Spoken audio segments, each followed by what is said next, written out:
Welcome to the Alcohol Free Life podcast, brought to you by thesoberclub.com. I'm Janey Grace. This is for you if you've quit the booze or you'd like to, or maybe you're just sober curious. I'll bring you tips and motivation without any judgment, and there'll be inspiration from experts, quit-lit authors, and sober heroes.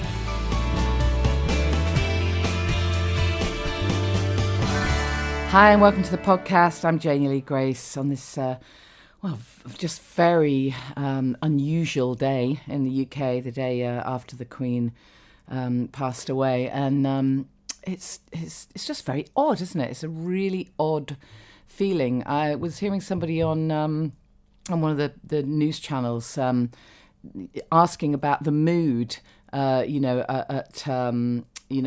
there's people gathering and everything, and asking, is it sadness, is it celebration, is it a mix? And they said, yeah, it's absolutely a mix. And I think a lot of people kind of feel that way. There's a huge sadness, but there's also a celebration of life, isn't there? So yeah, I guess there's a million emotions that are going to be uncovered over the next period of time, and I don't know quite how that's going to affect all kinds of things, really.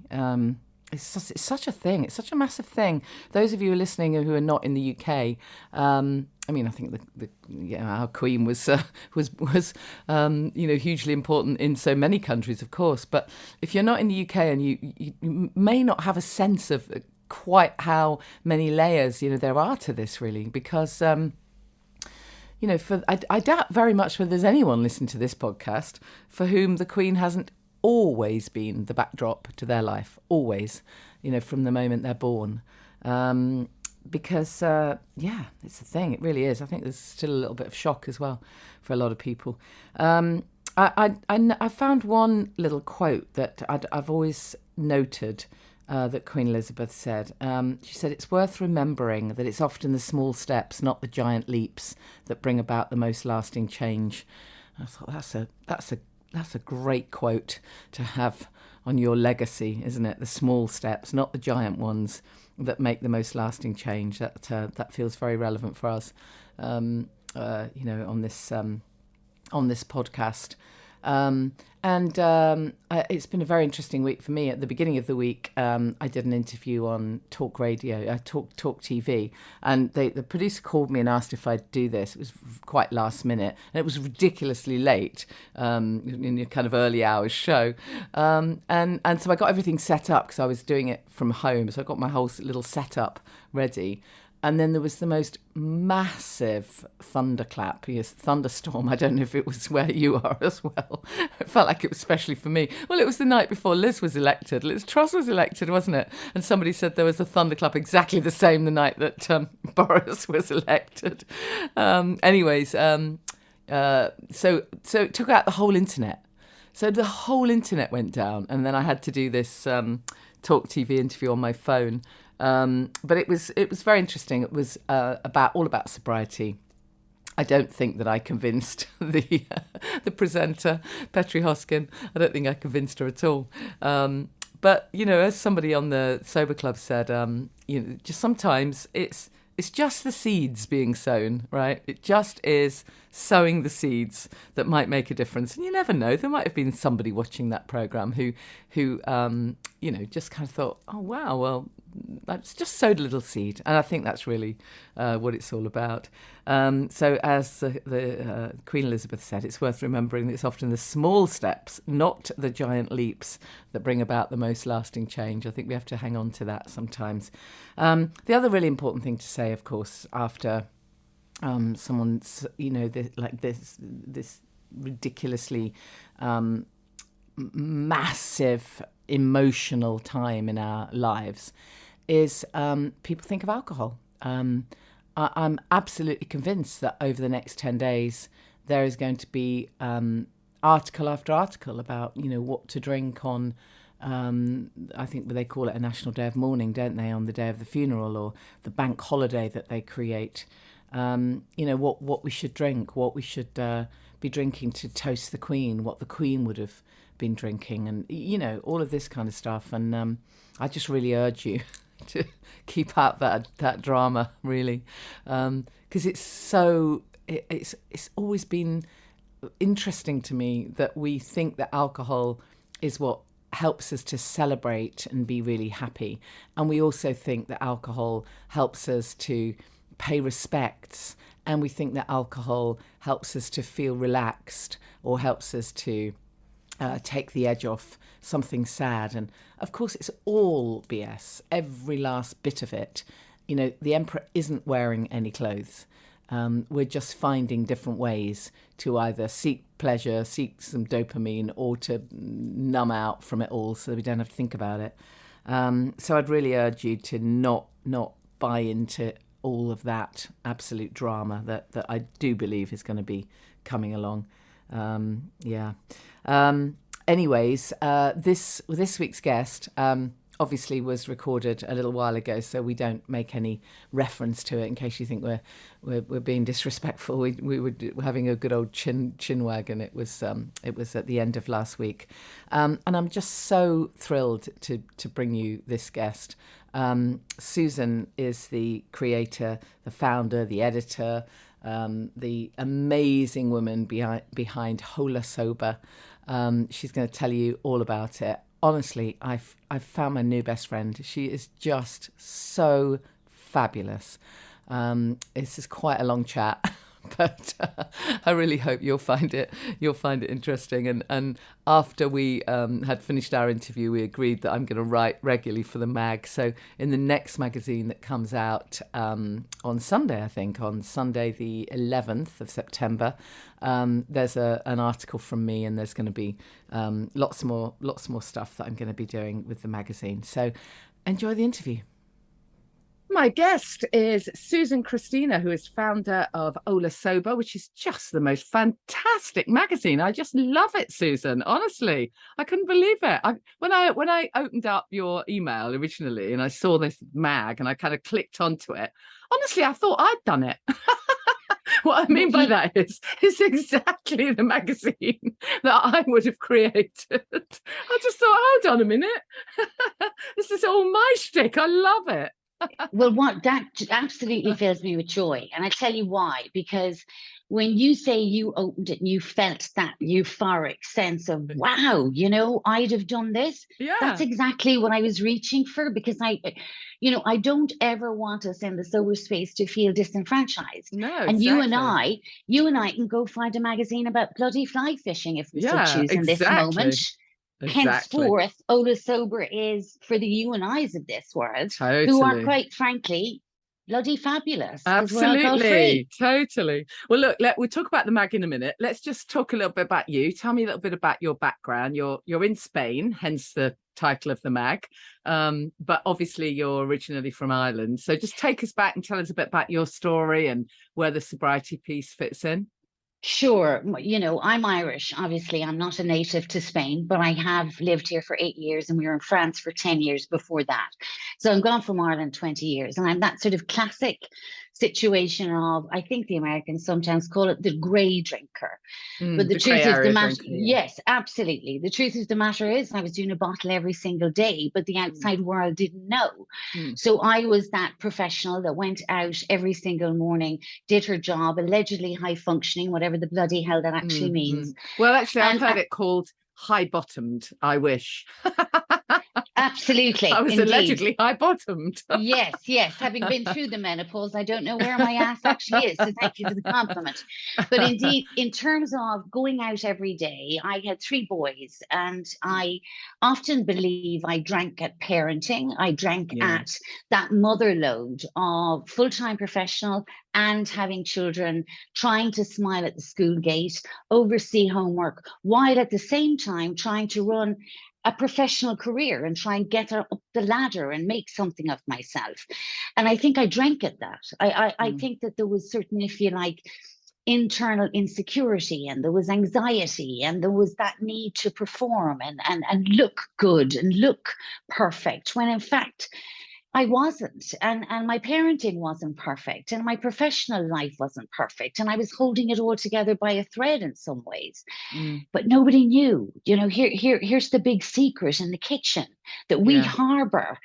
And somebody said to me some time ago, but like, how the hell did you go out every day and do your job and travel and make the decisions you made and come in and drink a bottle? And I truly describe it as simply as this. I came in, I put down my bag, I went to the kitchen, I opened the fridge, I opened a bottle of wine, I put it on the counter, chopped vegetables, 1 glass, threw them in the pan, 2 glasses, got everybody to the table, 3rd glass, 4th glass, having a conversation, 5th glass, dishwasher is full.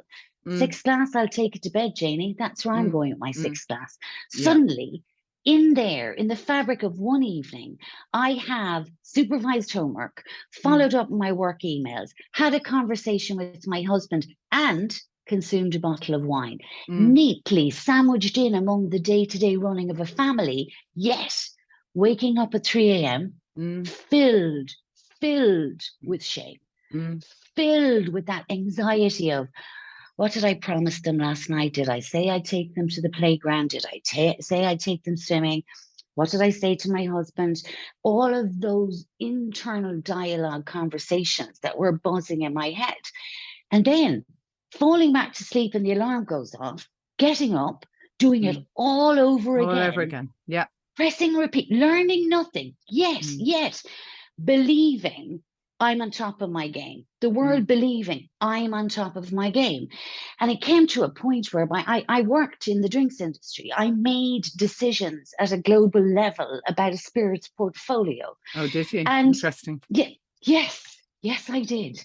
And had gins, vodkas, all of it, an entire spirits portfolio, was the marketing communications manager for them from Shanghai to San Francisco and markets in between. Yeah. Had billboards all over Europe, did it, knew how to get it into your trolley, knew how to make you believe that you were buying sun, sea, sex, sand, all of it, made you believe that 14 botanicals made you sophisticated, made you glamorous. Chic. Yeah, yes, exactly. Yes. Yeah. And yet, inside, great irony, didn't drink spirits, was a wine o'clock woman, thought that was, almost sophisticated, chic, and made me, I don't know, somehow more fabulous, which is complete bullshit. And I often get quite angry in sobriety at myself. Having bought into the messaging. I bought into all of it. Oh, absolutely. It's something I talk about a lot. I mean, your story is very familiar. Apart from working in the drinks industry, it's exactly the same as my story, literally exactly the same. My drinking also really ramped up, when the kids were young. As you say, I could easily pack in a bottle of wine.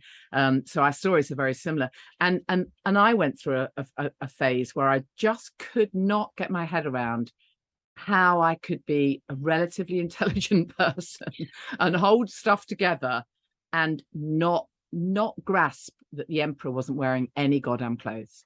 But of course, we have to realize, don't we, that our culture does not want us to, as you say, you were part of the marketing with the work that you did, and our culture does not want us to see beneath this veneer of gloss, because what the hell. And it goes back, it's so ingrained in us. It's the marketing, it's the limiting beliefs, it's the whole rite of passage. Well, when you get to a certain age, if you want to be attractive to other people, you have to drink, or whatever the hell. It's so ingrained. It's really frightening. And we have to be kind to ourselves, because it ain't our fault that we couldn't see it, right? No, it isn't our fault. But here's the deal. I think that when I get angry at myself, I do exactly that. I say, Susan, let yourself off the hook and take the butcher's hook out of the back of your neck. But I also do believe that, and I don't want to sound like some, rampant feminist, but I do believe we were targeted. Now, I didn't 100% women were targeted. Yes, 100%. I wrote a piece for this for a mag not that long ago, where we were talking about the link between menopause and alcohol. And they are not happy bedfellows, that's for sure. But we were talking about how, years and years ago, certainly my mum would not have come up against this stuff. It would have been a case of, a baby sham, a couple of times a year, maybe avocar, whatever the hell that even is, that sort of hideous custard kind of drink at Christmas. A snowball, that's what they called it. A snowball at Christmas. Yes. You know, and then everyone knew someone who had a granny or an aunt who had you know, the odd sherry, one too many, but it was nothing like our culture. You know, the whole ladette thing came in, didn't it? And the alcohol industry, without any shadow of a doubt, targeted women. There's no doubt about it. Absolutely. It's actually shocking. And a vast amount of money went in that direction, because when we come back from it, when I sit back from it, I'm not in the drinks industry anymore, but when I come back from the edge, and I never heard anybody in any meeting ever say anything about targeting women. And I would also like to say that people in the industry are really good people doing a really good job. Unfortunately, they're peddling a drug. They're peddling a highly addictive substance. But as you rightly say, our moms and our grandmothers didn't go through this sort of, if you like, targeting on the back of our back. That, you know, we on an Excel sheet are a dollar. We're a dollar sign. So they set somewhere and decided to go after women because we weren't buying enough and we weren't drinking enough. And I think that it goes back even further to the point whereby, you know, we sadly, I suppose in some ways, to make ourselves feel equal to men, I certainly felt if I could drink like the boys, well, then I could be equal to them. Well, that definitely happened in the workplace, didn't it? I mean, I've never had a, in inverted commas, you know, real job, because I've always been kind of in the media, but I have lots of girlfriends who've told me that it was absolutely expected of them to drink, you know, in the boardroom or you know, of a Friday or whatever. It was expected of them, and if they didn't, they were really frowned upon. They couldn't possibly be part of that business if they didn't, you know, roll up their sleeves and drink to the same level as the guys. Absolutely. And I mean, as a woman, I didn't go to the 19th hole on the golf course and do my business there. It was done in a bar. And, you know, we went for drinks on a Friday night together. And as a team, you went for drinks. And the thing about it is, often you had conversations with leadership and upline in a bar with alcohol on board. And that sometimes, believe it or not, was part of the entire culture in which you found yourself working in. Therefore, if you were Mary down the back, saying, no, I don't drink, I'll have a sparkling water. Well, Mary stayed down the back. Mary never got on because she wasn't part of the culture and part of the team moving forward. And that was, if you like, an invisible thing that we as women had to involve ourselves. But I also believe we ourselves as women, we did, and I speak for myself when I say this, I rendered myself powerless every single night when I took a glass of wine. I didn't need a man in a suit to do it for me. I bloody well did it all by myself. And that's the piece that really pisses me off. And that's the piece that drives me every single day. That we as a body of women, we don't know that we can go and protest on the street. We can do whatever the hell we like. But if we're then going home having a glass of wine, well, guess what, my love? You're giving up all your bloody power 100%. to actually, you know what I mean? When we harness ourselves, I certainly know that the most frightening prospect for any body of men is a group of powerful women that are completely standing in their power, remembering everything. Authentic and absolutely know themselves, because from that place, apart from anything else, we're much kinder, we're much nicer, but we absolutely know how to set boundaries. We do. And we take no crap, Janey. We don't take crap. So in other words, sometimes when we're drinking, well, I certainly feel when I was drinking, I was not as good as a parent because I was constantly compromising in case I said or did something last night. I wasn't going to go at them for not tidying their bedroom. Whereas I tell you, sober Susan, you don't tidy your bedroom. Bloody Nora, you know all about it. Similarly, with people in our world, family, friends, we don't take crap. Because we didn't talk shit last night. We know exactly what we did last night. We know what we said last Tuesday, and we know what we said at the family barbecue. So if you step on my toes, as a sober warrior, I'm more aware of my own personal value. So I'm not actually going to let you do that to me. And that, both in our private lives, but in our professional lives, that stands to us. That sort of, if you like, that sober empowerment is real. It's not some really bullshit. It's I had real. a really interesting conversation with a client a little while ago, and her a really huge concern actually about all of this, because she was ditching the booze. She'd been around the block a bunch of times, but she was really getting on board with it. But her big fear was not being accepted at work, and because again, big drinking culture, complete sober shaming going on whenever anyone was, pussy enough not to have to want to drink or whatever the hell. So she was really nervous about it. But she knew she was going to push through, and she did. And then she came back to me and she said, you won't believe what happened. There was a kind of works event, and one of the women got, hideously drunk. It was all very difficult and embarrassing and awkward. Obviously not there the next day. Well, clearly, I mean, how much bloody, workplace, how much money is lost to hangovers.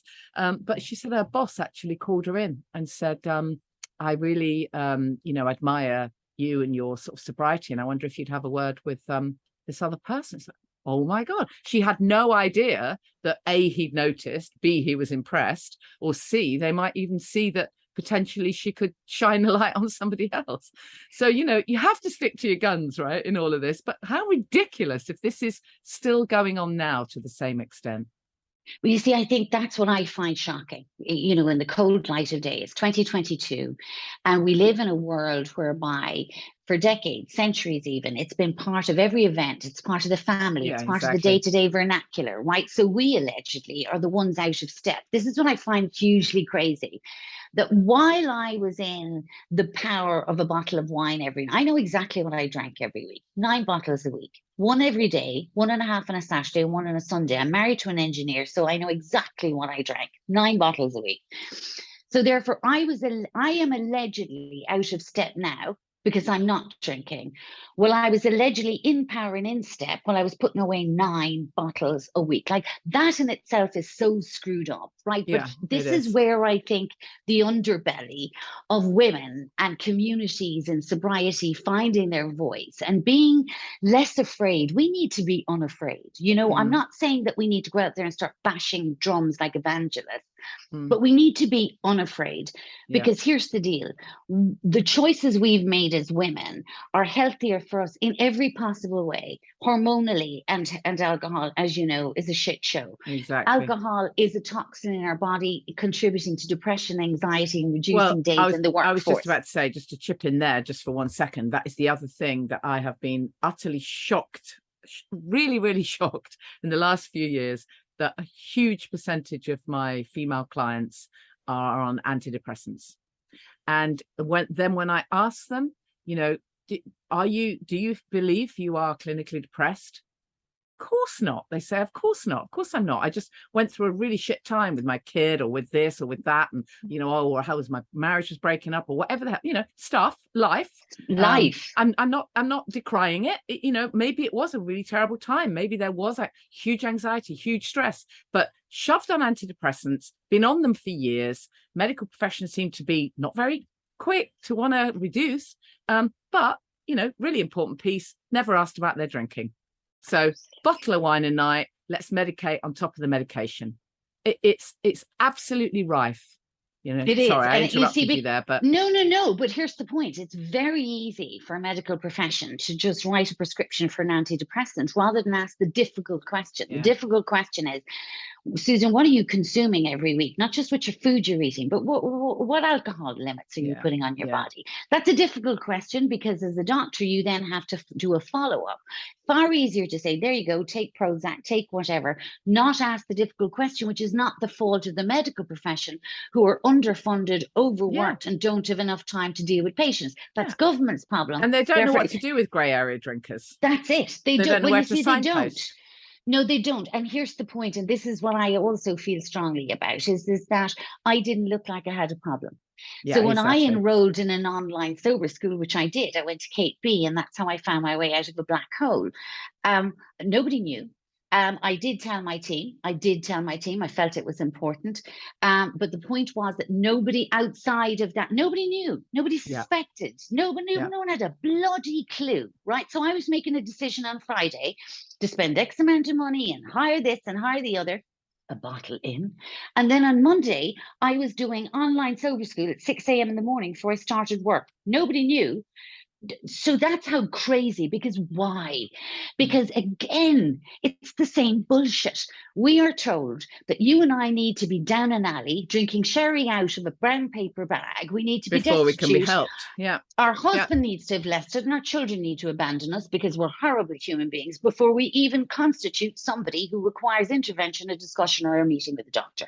Yeah. That is part of the problem. So we are walking around addicted to an addictive substance, completely in danger of ending our own life at 3 a.m. in the morning, filled with self-loathing and darkness, and not being able to go on anymore, and can't face ourselves in the morning, or can't face our husband, which is a real danger period at 3, 4 a.m. in the morning for so many women. It is, hormonal explosions, hangovers, the whole lot. I can't go on anymore.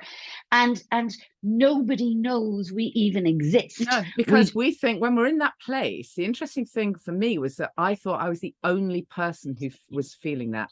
I had no idea that anyone else felt that way, because no one ever talked about it. Well, they do now, of course, and now, you know, communities like mine, we get to find out. But I had no idea of that. I could only see people who seemed to be 100% happy with their drinking, no problem whatsoever, or so it seemed. And then, you know, very occasionally you'd come across someone who was clearly not okay and clearly needed rehab. But that whole spectrum, that whole gray area drinker, I didn't know anybody else. I didn't know anyone who suffered, because nobody was talking about it, obviously. No, nobody was saying it. And I like you, I being Irish, I had that image of either everybody had an Auntie Mary and Uncle Johnny who was in AA and was bitter and twisted and, you know, sat in the corner drinking sparkling and had made a holy show of the family at some point by their over drinking. And that was the whole labeling of disease.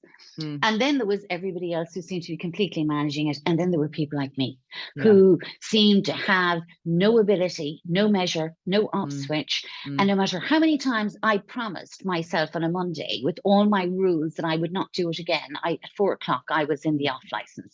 I was in that place whereby I was coming off the highway in France. We lived in France for 10 years, and I would take the same exit every day. And in my head, I was doing calculations about why, what we had, what we didn't have, what the whole lot. And I started to go to different shops, and I still didn't question my drinking. It still took me another 5 years before I went online and found a course. Yet I was taking an exit going, I can't go there because I went there on Tuesday, so I need to go over there. Nobody knew. I didn't look it. I wasn't down an alleyway. And I walked into Kate's online sober school with a loving husband who loved me and I loved him. 3 children who were still washed and attending education and fully in the grips of normal life, and a dog and a job. I didn't tick any box that any survey would have asked that would have made me somebody who needed help. No, absolutely. That's exactly it, isn't it? Yes, I firmly believe if I hadn't gone in there, I was on a road not just to rehab, far worse than that. I was actually going to end up, I always say that I would have been found dead on a sofa watching an episode of The Sopranos, passed out alone on a sofa in a decade from now. Because, do you know what I mean? I would have just kept on going. And it's progressive, isn't it? So if I was a bottle, I was going to be suddenly 2 bottles a night. Yeah. You know, that it creeps and also, up you on know, you. I mean, our bodies are, you know, in the most part, pretty, you know, strong, pretty forgiving. They'll, you know, we're strong and we can kind of recover from a lot. But there comes to a point where there ain't much more they can do. You know? And when I look back, I think, my God, it's unbelievable that I was thrown clear. I mean, I was eating super well and taking fantastic supplements, and I'm hugely grateful for that, because otherwise, God knows what would have happened. But there will come a point where this stuff bites you on the bum.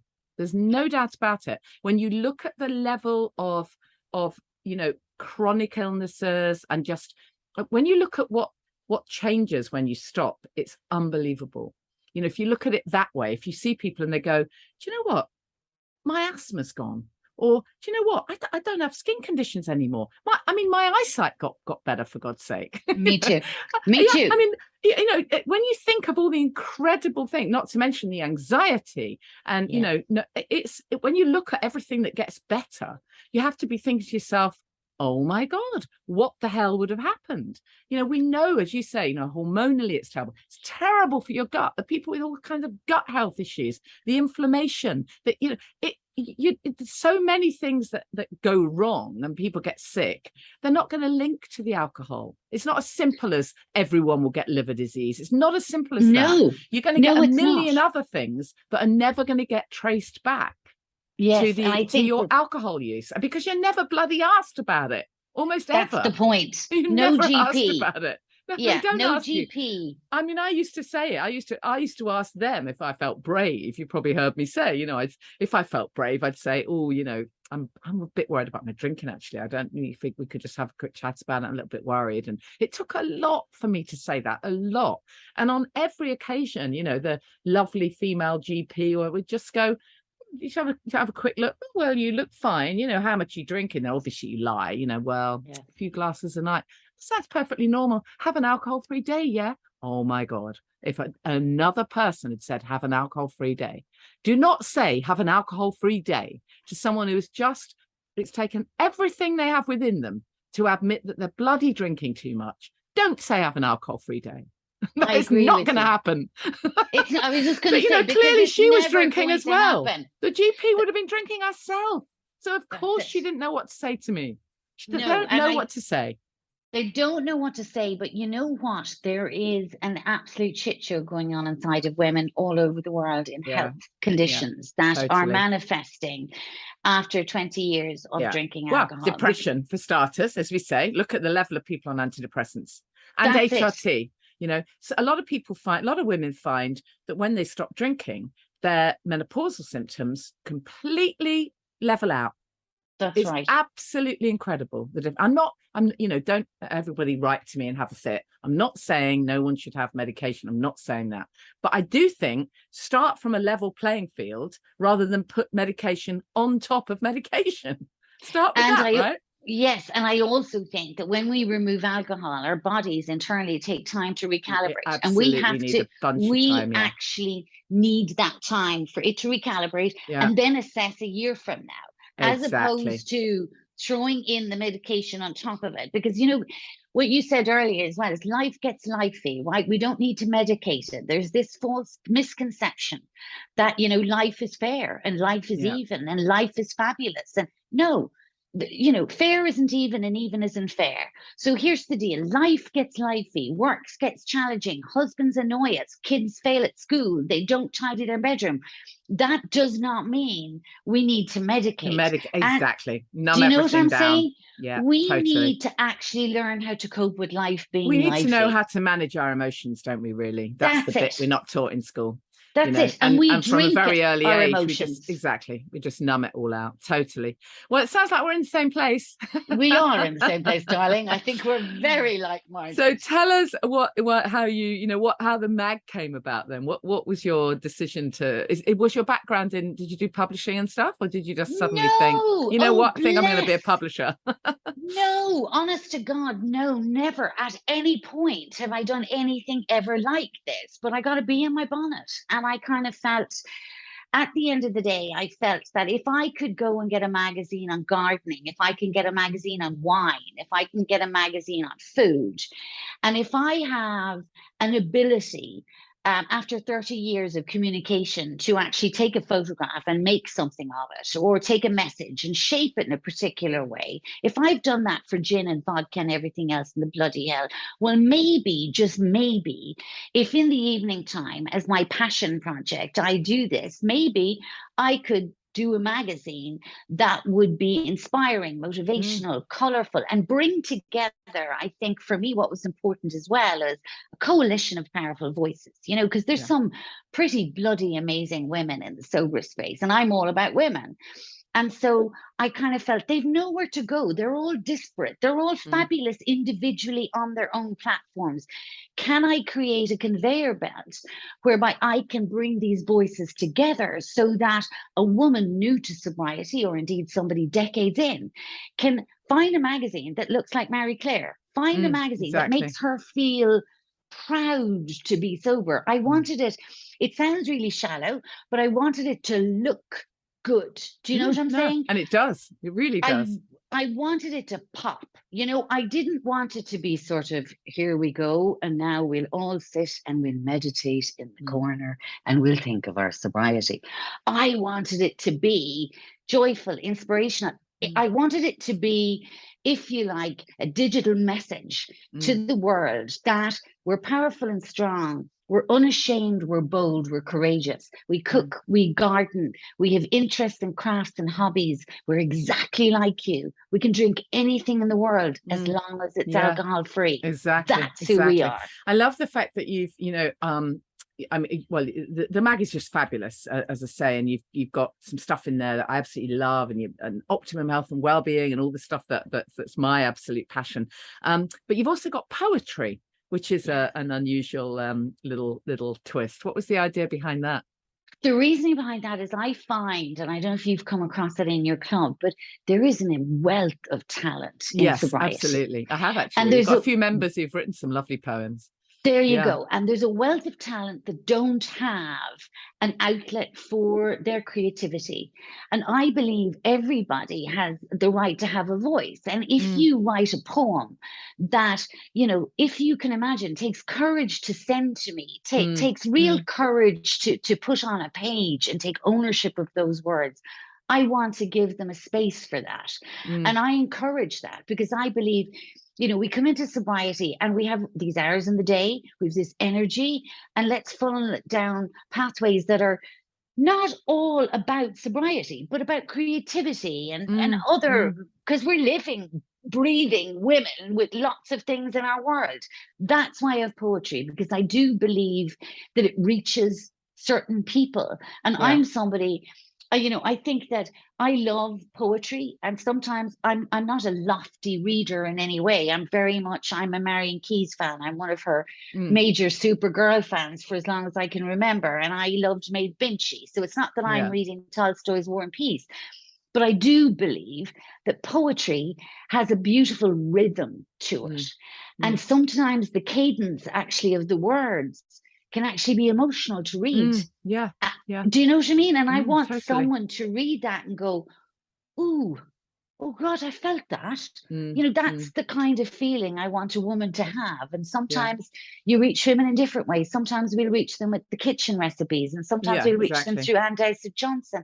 And sometimes there's a woman out there and she's going to read one bloody poem of 10 lines and she's going to go, crikey, that's me. Yeah.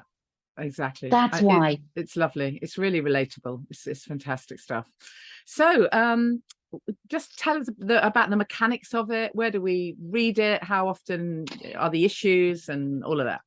So the magic of Hola Sober is that it's online, it's digital, and here's the most important thing: it's free. So I know. How on earth do you do that? Okay. So if you like, I'm on a mission, darling. I'm on a mission. Some people, they donate to animal rescue, and some people donate to breast cancer, and some people donate to climate change. Okay. So my family, we believe that, sometimes an image or a magazine or an email can reach a woman, and it can change that woman's trajectory, and it can change that family's future. Yeah.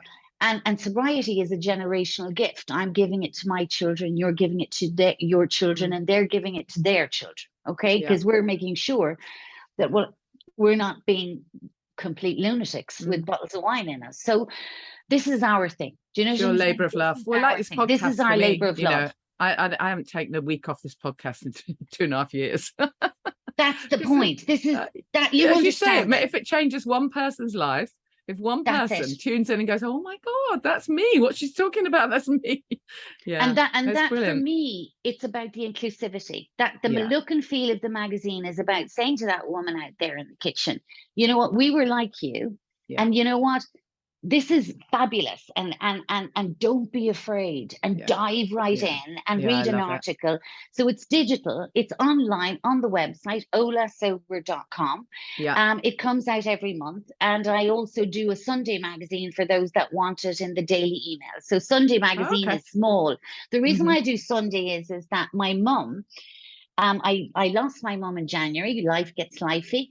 And my mum, my dad would buy the Times, and Mom would read the magazine. And she'd always say, it takes a week to read it. And then she would come out with something fabulous. You know what I mean? She'd say, I saw in the fashion notes that mustard is the colour of the season. So therefore, I have this feeling since she went in January that Sunday mornings with a cup of coffee, I wanted to just do something small. And there's a bit of makeup and a bit of fashion and a bit of inspiration in there. And it's really in honor of my mom, who didn't have our thing, but she instilled in me a love of magazines. She was a woman who got Woman's and Woman's Own every week forever. Well, I mean, what an absolute joy to be able to look through a woman's magazine and have all the stuff that, as you mentioned, you know, you've got your recipes and your gardening and your creative stuff and your products, you know, and shopping stuff and makeup and beauty and etc., and stuff about meditation and on and on and on, without your bloody ads for booze. I mean, thank God for that. Seriously. It's all about positive sobriety. That's what I love about it. I just love it. You're a real star. I'm so impressed, honestly. I couldn't believe it when I saw it. I was so impressed. I swear to God, I've done this. I've done it in my head, right? But I mean, I kind of do a lot of that stuff in the Sober Club. Do. That's what we do. But you've literally made it look amazing. You must be a great designer. How clever are you? But you know what? Can I tell you, I dropped out of college after the first term. I am a classic college dropout. Honestly, left after one term, said to my parents, can't do this, and went and got a job and rose the ranks in the industries. And here's the point. I think that I have an instinct. And I'd never done it before. And I was willing to give it a shot. And I think that's sobriety. Because being sober makes you brave, right? That's it. I stuck my head above the parapet. And I think the other joyful thing, and I think this is where I'm lucky, I think where you're lucky, is that I do this stuff from a good place. Right? And I send it out into the universe. And I leave it there. Do you understand? I'm not. So in other words, the magic of not having ads for alcohol and all of that stuff is I want a woman to be uninterrupted in inspiration, joy, colour. I don't want her getting slammed by one of those memes. I've literally just had this conversation recently with this podcast where, you know, I'm kind of being offered, you know, relatively big bucks. I can imagine. Because, you know, I've got a lot of listeners now. And it would mean, you know, literally, you know, you're halfway through a in-depth conversation like this about you waking up at 3 a.m. and then you get a bloody ad for a mattress or something. It's like, I don't think so. So and it's totally also get it. you're maintaining, and this is another thing in sobriety. You and I have editorial control. Right? Nobody tells Hola Sober what they can and they can't say. No, absolutely.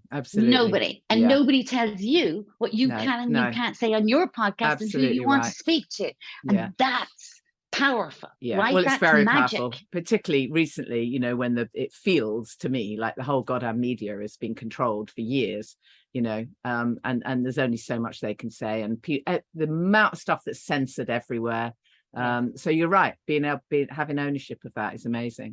As women, see, here's what I think. As women, you know, we found our power back. Okay, we've taken it back. We're holding it strong. Sometimes there are those of us who can do a little bit more. And when we can do a little bit more, we should do a little bit more. Absolutely. And that then, you doing what you do, and me doing my little piece over here, we're making sure that other women can recover in the quiet and they don't have to do it out loud. So we can do our little song and dance routine, add to the conversation. Actually, let me retract that. No, not add to the conversation. We want to direct the conversation. We want to direct the conversation to society head on. That's where I want to go with Hola Sober Magazine. I want to go toe to toe. Okay. Yeah. So I want to go toe to toe. That's why I wanted us to look like a good magazine. There, you know, we laugh in this house. The photo editors, and everybody should have one like this. It's my 19-year-old son. I don't know if you've ever met a 19-year-old. They go, no, don't like it. Yeah, that's good. But they're as honest as hell, right? Yeah, so my son does my edits and stuff, and yeah, that's I what get I mean. exactly the same. Yeah. He goes, no, that's terrible. Take it out. That one's lovely, ma'am. Leave that. Right. But there's an honesty and a truth in that, okay, that I respect and I listen to. And I would like Hola Sober to be toe to toe with whatever magazine is out there, standing proud digitally online, saying, yeah, we're over here. No, no, no. Yes, the front cover is bold and exciting because it bloody should be, because that's who we are in sobriety. Yeah. You know, we're not like this, you know, not like cowering in a corner. Exactly. I must just ask you, you're in Spain. What's the kind of scene there, as it were? You know, is there a lot of sober stuff going on there?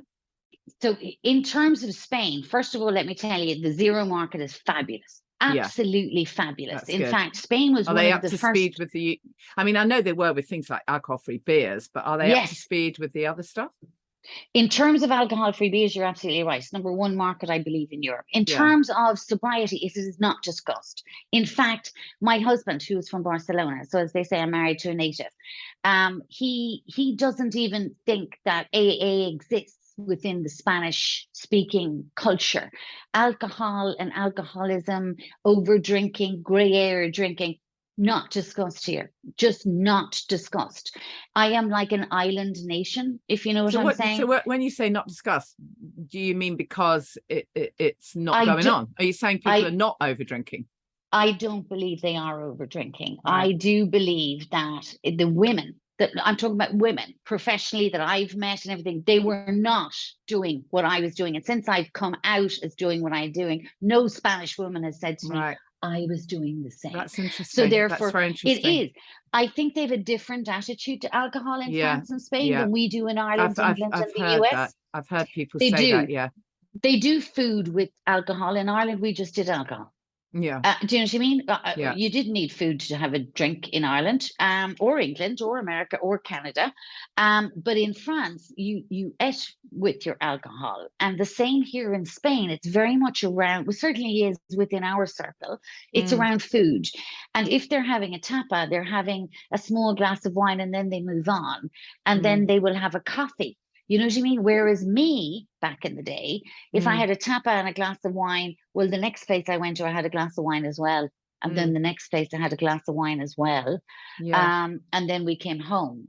Whereas they will have a glass of wine and then they'll have musto, which is non-alcoholic, or they'll have coffee. Right? I could never understand that, if you like, culture of female drinking. They did not drink like I did. And I certainly know that mine at home being a secret, when I started to tell people, which I did very early on, started to tell people that I'd been to sober school and I was absolutely knocking this on the head, I think partly for accountability as well, that I almost waited for them to go, I'm exactly the same. They didn't. Not one. Not one Spanish woman said to me, I do the same. Now, whether they are or not, I can't say to you. But in my experience, they drink differently. But I do think that it's because they were raised around alcohol in a different way.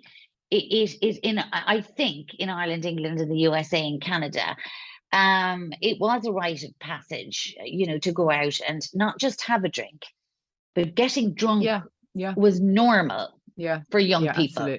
Absolutely. Yeah. Not here in the not here. And I have a 19-year-old and a 21-and-a-half-year-old. My elder son is, well, he's 30 and he lives in Paris. But the two younger, they're in university, right?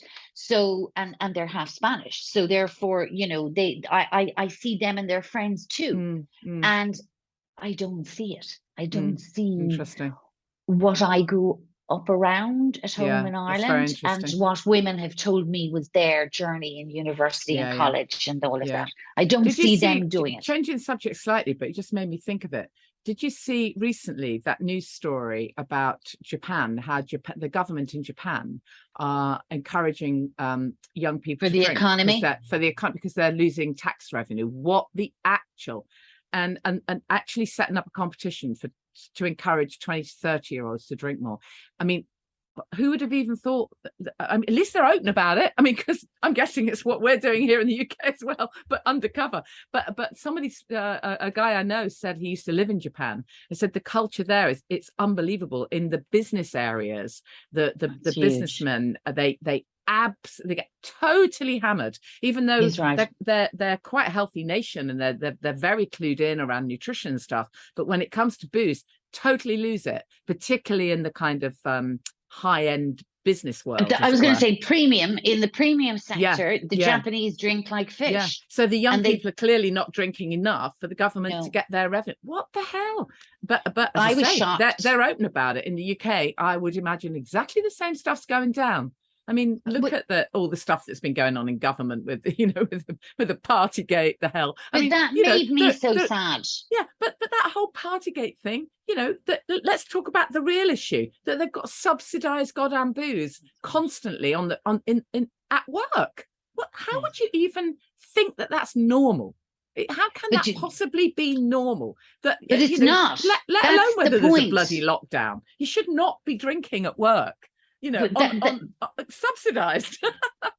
and here's the point. Our voice, your voice is particularly very, very important because you do have a platform, you do have a profile, and your voice is really critically important. And we need to be not afraid to engage in this. So the point is that, first of all, alcohol and work should not be in any sentence. Any capacity. I mean, none of us want our train driver to be drinking, for God's sake, or our cab driver, or our school teacher, or our doctor. So why is it okay if our government officials are? It's incredible. Your government failed the entire UK and Great Britain population by Partygate, in my opinion, because they sent out a message that actually said alcohol and critical decision making should happen at the same time. And that is dangerous thinking. And if that's the subliminal message of any government, irrespective of politics or colour of politics, that is dangerous, because culture and society is going, well, it's fine for them. If Boris and them are drinking a number 10, we're good to go. So here we are, this company over here, and we can bring drinks in on a Friday, and let's be honest, it's not just any UK government. Many of the major social Facebooks, Googles, all of them have had Heineken Fridays and all kinds of things going on in major companies. And so alcohol and business have been synonymous together. And the truth is, it's not only dangerous, but it is also medically an explosive ticking bomb that within a decade and a half will go off within the NHS and the Irish healthcare system and everywhere else, because alcohol, when we step back from everything, it's a toxin.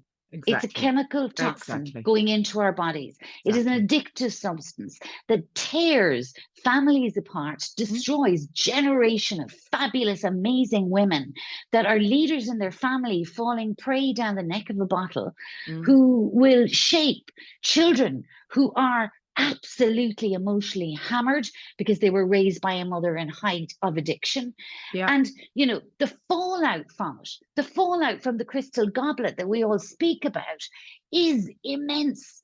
And at the end of the day, it goes in one direction. It does lead to rehab. It does lead to premature death. And it does lead to people taking their own life. And people are afraid to say that. But that's the reality of where it goes. So when governments start drinking in the open air public and becomes Partygate, it actually diminishes the danger of what actually unfolded at that stage. 100%. 100%. The fact that the off licenses were left open during lockdown, but gyms were closed. I mean, don't even get me started. The amount of people that started drinking more. An analyst said to me when I questioned that, And an analyst said to me, an analyst that I would actually quite respect, who does an awful lot of corporate work, said, well, that was to control the masses. And I said, sorry, excuse me. He said, well, that was to control the masses. Let's keep them Because he nicely said, numbed. if you removed alcohol from the framework, society could fall prey to all kinds of craziness. Therefore, keep the drug into, you know what I mean? Keep it going, keep them happy, keep them tipsy, keep them whatever, numbed out, zoned out, medicated, keep them flatline. They can be controlled. And that's an interesting concept, because when we go back to the beginning of our conversation, and we know we as women were targeted, we know we rendered ourselves powerless.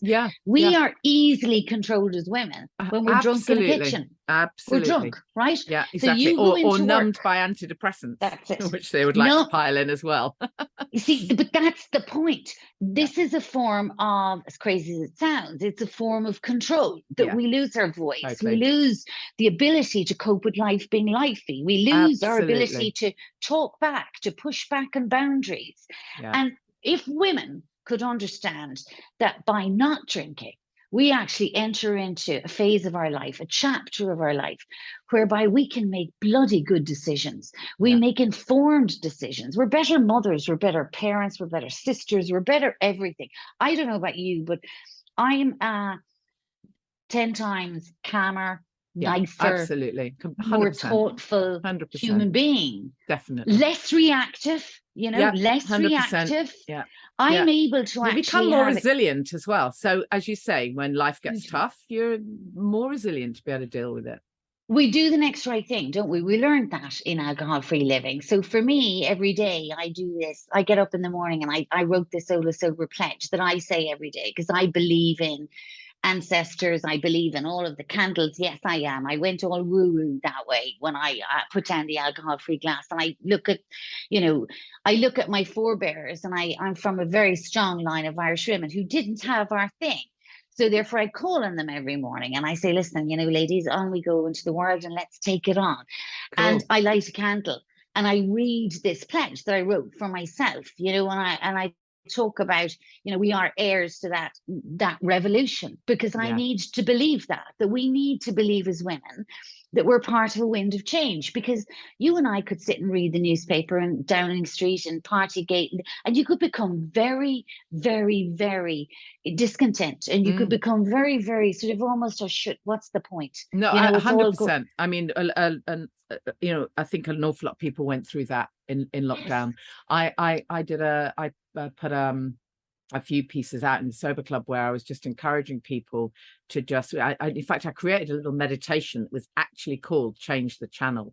So you get that concept of, you know, number one, do not wake up in the morning and go on your goddamn phone or read the newspaper. You go within first before you start doom scrolling, you know. And over that lockdown period, there was nothing, not one piece of good news anywhere ever. It was literally doom scrolling. And for anyone who was already anxious, oh my God, you literally switching on the TV, the radio, opening a newspaper, the game is up. And no wonder people were reaching for the bottle. So I love the idea of your mantra in the morning, you know. I do the Hola Sober pledge, and I send it to you, and I genuinely, I love what you said. Go inwards, you know. We need to do that. We need to take that pause, right? As women, we do need to connect to Mother Earth. We do need to take that pause. It is about the empowerment. And I read my pledge. I light my candle. I do call on my ancestors. I don't give a shit whether anybody thinks that's crazy or not. That's what I do. That's my jam. And I do that in the morning, and that's how I kickstart my day. And I do that as well, because that is my sober intention. Because I know addiction is a beast. People are afraid to say it. It's a beast. It's an absolute beast. And if women don't take control of in the grey drinking, if they don't stand in the truth space, if they don't go to you at the Sober Club, join it, listen, read your stuff, read my magazine, if they don't do that, they are only going in the bad direction. Because I don't believe that, Andessa Johnson says a beautiful thing, and I often quote her. She says that wine is the modern day woman's steroid. In an over complex world, it helps her do the heavy lifting. Yeah. Okay, Yeah. that's it, right? We're in a complex world. We've got many roles to play. So we reach for the wine bottle. Whereas we're saying, and I'm saying, you're saying, no, no, no, no. We used to do that. We don't live there anymore. This is Exactly. how we kickstart our day. We're in community and in connection with powerful women, which is why in the magazine, I love when a woman says to me, oh, I do. One of my lovely women in England, Maria, said to me a couple of months ago, I do cold water swimming. And I don't know, she lives up by Newcastle. I said, fantastic. Write about it. Yeah, So she exactly. wrote about it. Give me fabulous pictures of herself and her friends, Mm-hmm. all wrapped up. It was bloody freezing. It was like November, but I loved it. She'd never done it before. But being sober on a Saturday opened up a world to her that didn't exist while she was drinking, because it was condensed down into hungover Saturday morning, try and do as little as possible and get away with it, to kick off, start again, maybe 4 o'clock, go for a beer and start doing it all over again. So suddenly she's cold water swimming or whatever they call it. Suddenly there's space in your life to try new things. And one of the podcasts I did recently, I was talking about how, how powerful it is to surprise yourself. Like kids are surprised all the time, aren't they? Everything is new. Every single thing is new, and they stay surprised all the time. And as adult, you get into the adulting thing, and then we're never bloody surprised about anything. It's just the mortgage payments and everything else. And if we can remind ourselves to be surprised, whether that is jumping in a puddle or cold water swimming or being brave enough to try something new, because I love joy, isn't it? It is the joy, and be surprised is exactly it. I'm 55, right? And I want to always be curious, because it was curiosity that led me to do Hola Sober Magazine. It was curiosity that led me to look into software. How could I do this? How could I create a magazine? What software did I need to upload it to? How would I? Janey, I did the bloody website.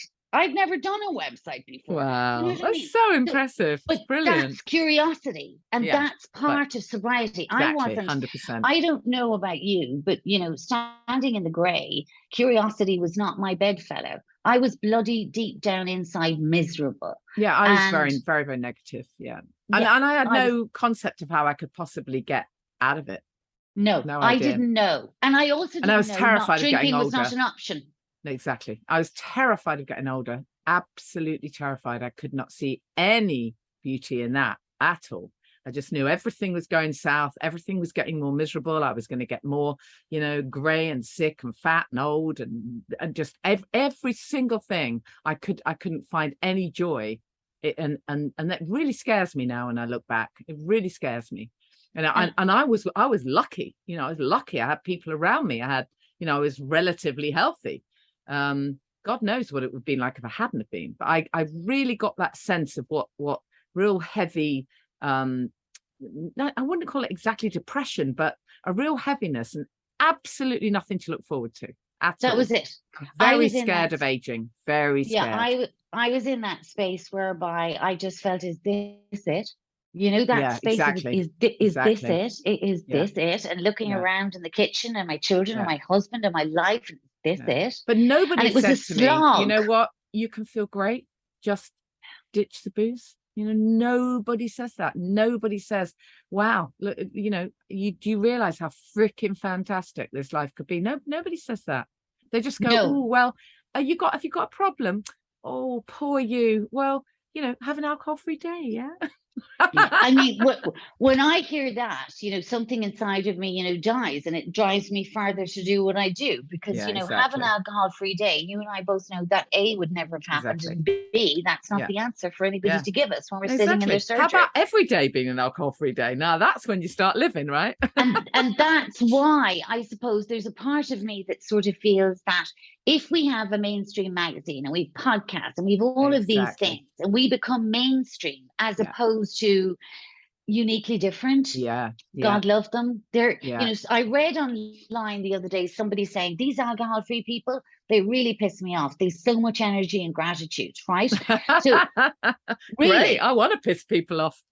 And I felt exactly that. So I just sort of felt, okay, well then we're doing our job, because you actually sound 100%. Really grey, and you're in that space where I was. Is this it? Exactly.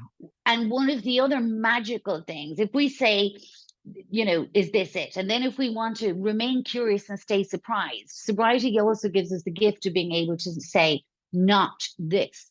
Yeah. So not this means we don't know what all the answers are. We don't know where we're going. We don't know what we're doing. We don't know what's going to happen next Tuesday.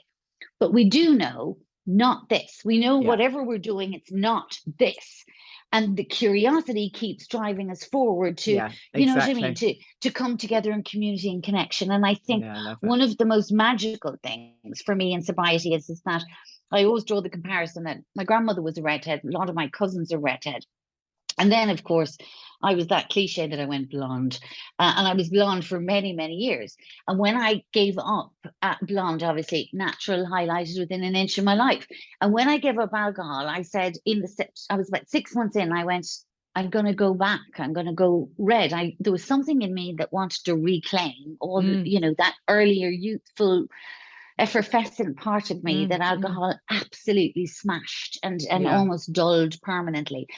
And I went back and I got my hair stripped back and I went red and I went auburn, that lovely sort of, auburn, lovely sort of classy color. And then the pandemic came and all hairdressers were closed. And I bought Revlon 666 online, went the mad red color and loved it. And I've been that ever since, which I wouldn't have had the balls of the courage to do while drinking, because you're too busy trying to, fit in, if you know what I'm saying. Totally, yeah. Whereas now, the sobriety gives you a full 3D color and belief in yourself that you didn't have before. So I can stand tall with my Revlon 666, which is a free ad for Revlon. But that's the one I do. You know what I mean? And my hairdresser here in Madrid, I adore him, Shamada. He always says to me, I'm not going to touch the color, I'll do the cut. So we have this fantastic thing. He cuts and I color out of a box at home. It's wonderful. Wonderful. We're going to have to stop talking. We've been nattering for absolutely ages. You'll have to come back. I'm sure we've got lots more to talk about. But I love you. I love the mag. I love the work you're doing. I'm really looking forward to writing for you. I'm definitely going to, you won't be able to get rid of me. I'm so excited. I'll be there. I'm writing so columns. excited.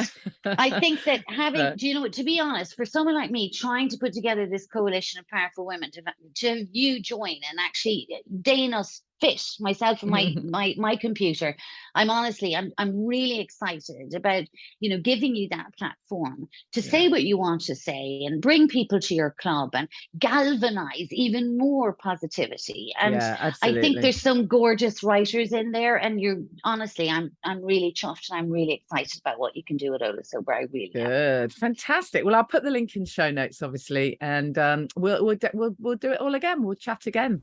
We shall indeed. Thank you so much. It's been a pleasure. I really appreciate it.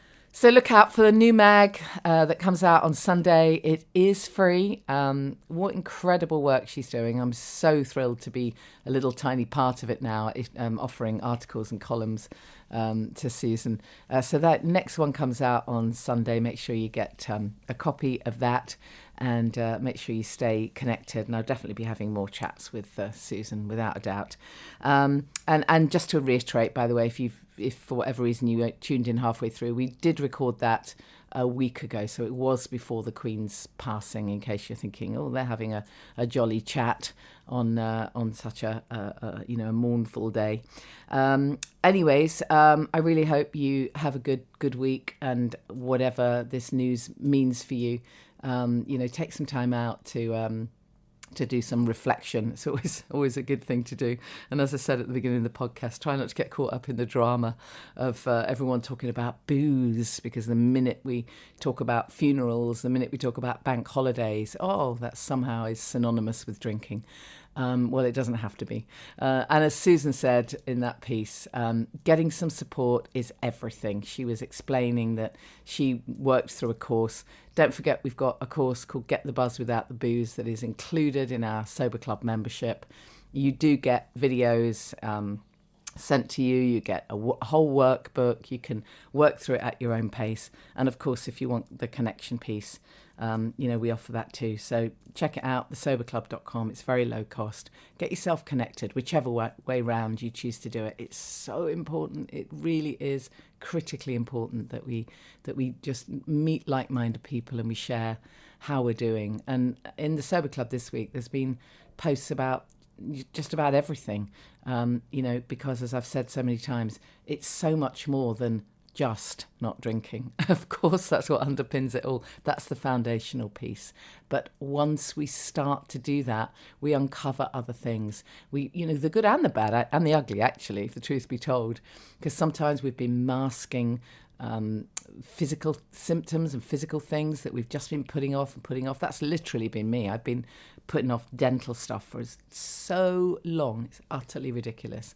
And when I finally stopped drinking, I was able to kind of deal with some of it. Even then, I still procrastinate. It's still been ages. But we sometimes, once we stop drinking, we uncover some other things that really need to be addressed. And we start to feel more resilient to deal with what we need to deal with. And obviously on the emotional side, there's a huge amount of kind of resetting to be done. And sometimes if we can share some of that with other people, they've been there, done it, got the T-shirt. And there's a real blessing in that, being able to share what's going on for us and share how we're feeling emotionally and just ask, is this normal? Is this kind of how you felt? I haven't slept in ages, or I've got leg cramps, or I'm feeling really weepy for no good reason. Is it normal? Well, yes, it probably is, but it's really good to have that confirmed by people who are going through the same thing or have been through the same thing and have come out the other side. Now they can inspire you, and that's what's just so amazing, is to feel that inspiration and feel that connection with other people who've kind of got there. They've got to where you want to be, and now they're moving on again, right? So, I can't stress enough the importance of connection. If you are feeling quite lonely, if you're on your own with all of this, drop me a message. Tell somebody. It's really important to tell somebody. And my very last shout out for the Sober Coach training program, by the way, which we kick off our program September 30th. With 2 days in person, but it can be done online, followed by 5-6 weeks online and ongoing support. And it's a very, very comprehensive program. So if that is something that you're interested in, just drop me a message. We can have a chat. Appreciate it's not for everyone, but got to mention it here because you just never know. Might be someone who's been sober for a while now and is thinking, it is time that I consolidated all of this and started finding a way to inspire others. So the more people there are who are spreading this amazing message of positive sobriety, the better. On my Talk TV interview that I was mentioning earlier, they titled it something like, "Is Sobriety Cool?" So I had to go with that kind of headline. I think the presenter probably decided it wasn't, but I decided it definitely was. The link, by the way, if you go to thesoberclub.com and you click on blog, you can see the link to that TV interview if you want to watch it. Anyways, I'll see you same time next week. Have a good week. Stay connected. You're very welcome to drop me a message. You can always find me at Janey Lee Grace. See you soon.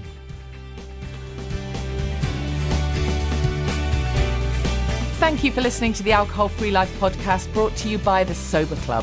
Please rate and review. And if you want support, accountability and inspiration, and you want to live your best life without the booze, check out thesoberclub.com.